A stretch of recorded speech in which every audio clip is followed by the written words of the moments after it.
Eu quero iniciar minha fala contextualizando esse nosso PED, porque eu penso que é importante essa contextualização. Eu tenho dito e reafirmo aqui em Pernambuco, como já disse aqui também em outras oportunidades, que esse é o PED mais importante da história do nosso partido. Então nós temos que fazer uma reflexão, entendendo a nossa responsabilidade enquanto dirigentes políticos nesse processo. A responsabilidade, nós dirigimos um partido que é o maior partido de esquerda na América Latina, o maior partido brasileiro, um partido que acumula vitórias, um partido que elegeu o presidente Lula 3 vezes presidente desse país, um pernambucano retirante, líder da classe trabalhadora, portanto um partido que tem acúmulo de vitórias. Um partido que foi fundamental para a organização dos trabalhadores, foi fundamental para a construção dos movimentos sociais, e um partido que foi perseguido pela direita pelos seus méritos, porque se o PT não fosse enfrentado, eles não teriam condições políticas de fazer as reformas que fizeram contra a classe trabalhadora. É desse partido que nós estamos falando. E nós que formaremos a próxima direção do PT, temos que entender a nossa responsabilidade nesse processo. Porque uma coisa, e todo mundo tem direito, quando militante de base, de fazer leitura simplista da realidade, de fazer discursos fáceis, de fazer discursos para que a gente possa agradar a plateia. Nós que somos dirigentes, não. Nós temos responsabilidade com a construção do processo histórico. E os nossos acertos e os nossos erros, quem certamente pagará o preço serão os mais pobres, os excluídos e a classe trabalhadora. Então, quero aqui dialogar com dirigentes políticos, dirigentes que têm responsabilidade nesse processo. E a nossa responsabilidade é enfrentar, sim, os problemas do nosso partido, que nós temos problemas. Que nós somos formados por pessoas, por seres humanos. Nós não somos uma bolha dentro da sociedade. Nós estamos efetivamente em disputa cotidiana com a sociedade. E também disputa cotidiana para que a gente acrescente fatores positivos à sociedade. E é nesse contexto que nós construiremos um PED, que nós teremos que fazer com que o PT seja forte quando o presidente Lula não estiver mais nas urnas. Porque toda a crise que o PT enfrentou, foi o Lula que foi no debate com a sociedade, na disputa com a sociedade, e resgatou o Partido dos Trabalhadores. E deu protagonismo ao Partido dos Trabalhadores. 26 será a última eleição disputada pelo presidente Lula. Então nós teremos que construir um partido que supere dificuldades, que saiba construir posições políticas para fazer disputa quando o presidente Lula não estiver no processo eleitoral. E também não é um debate simples e nem é simplista o que nos espera em relação ao enfrentamento ao fascismo. Tirando a década de 30 no integralismo, o Brasil nunca teve que fazer uma disputa política direta com o pensamento fascista. E o pensamento fascista, ele não é uma força menor, ele não é um enfrentamento menor.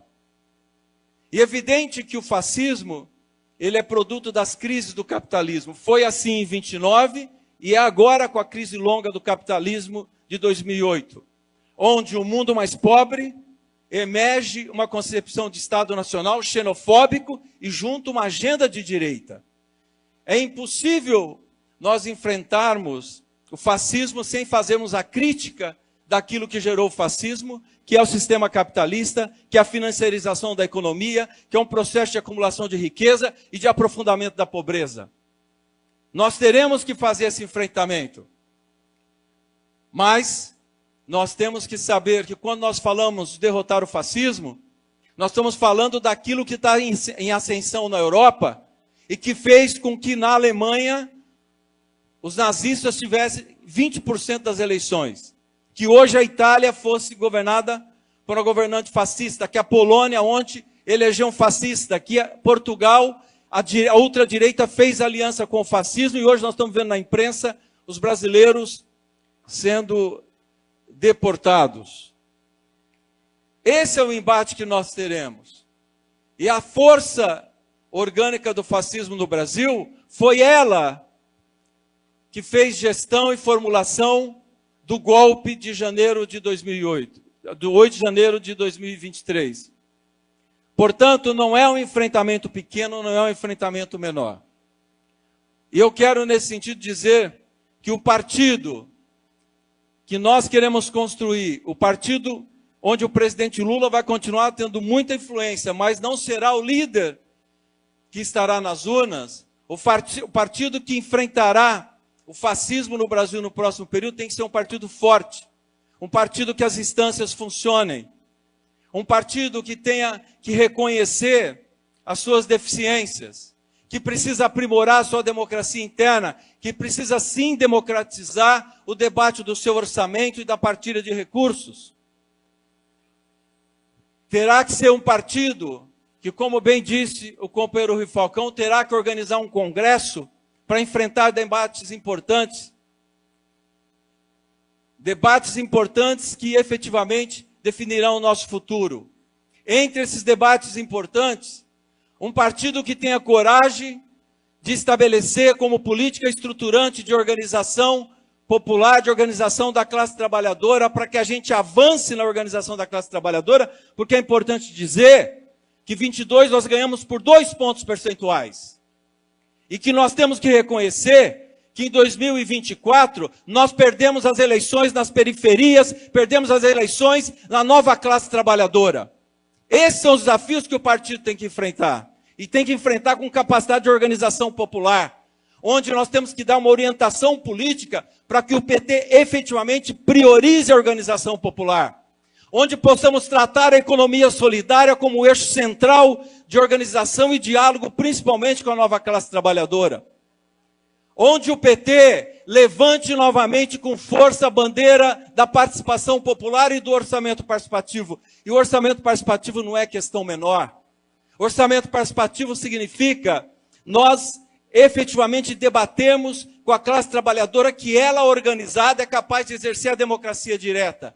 Exercendo a democracia direta, ela é capaz de inverter as prioridades de orçamento e de construir uma nova relação de poder. E uma nova relação de poder não é questão menor, não é questão pequena. Uma nova relação de poder efetivamente significa nós acumularmos conscientização na organização de classe.